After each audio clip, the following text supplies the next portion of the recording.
সন্ধ্যা হয়ে গেলে আর কিছু ভালো লাগে না, খালি যেন মনে হয় ল্যাদ খেয়ে শুয়ে পড়ি। ঘুম ধরছিল এত, কিন্তু ঘুম ধরলেও তো কিছু করার নেই, সংসারী মানুষ যেহেতু আমি, সংসারের অনেক দায়িত্ব। যাই হোক, বরমশাইয়ের আবদার আজকে থেকে কিন্তু প্রত্যেকদিন রুটি বানাবে, ভাত আমি রাতে খাবো না, আর তরকা বানাবে। ওই দিন তো আমরা তরকা রুটিই খাচ্ছিলাম রাত্রে, তোমরা নিশ্চয়ই জানো। তো আজকে থেকে আবারও শুরু করলাম। মাছের তরকারিও একটু পড়ে আছে, এই যে এদিকে কুকার বসিয়ে দিয়ে ডালটা সিদ্ধ করতে দিলাম, কেন ডালটা সিটি দিতে অনেকটাই সময় লাগে।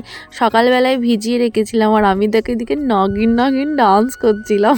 ইচ্ছা না থাকলেও অনেক কিছু ইচ্ছার বাইরে করতে হয় জানো। এইদিকে দেখো আমি কাটাকুটি করতে বসে পড়ছি, তবে আমি বেশ তরকাটা ভালোই বানাই, পুরো রেস্টুরেন্টের মতো। তবে আমি একটু তোতলা আছি, ঠিক আছে। দেখো কত সুন্দর তরকাটা বানিয়েছি, তবে কেউ খারাপ কমেন্ট একদম করবে না, ঠিক আছে। বড়েদের মন জয় করতে গেলে আর ভালোবাসা পেতে গেলে না, সত্যিই বড়েদের পেটের ভিতরে ঢুকতে হয়। বড়েরা যেটা বলবে সেটাই করে খাওয়াতে হবে। দেখো গরম গরম রুটি নিয়ে আমি বসে পড়েছি। আমার দেওরকেও আজকে ডেকেছিলাম, যেহেতু ও খেতে ভালোবাসে। তরকাটা আমি কিভাবে বানাই, তোমরা যদি ফুল রেসিপি জানতে চাও তাহলে আমাকে কমেন্ট করে জানিও।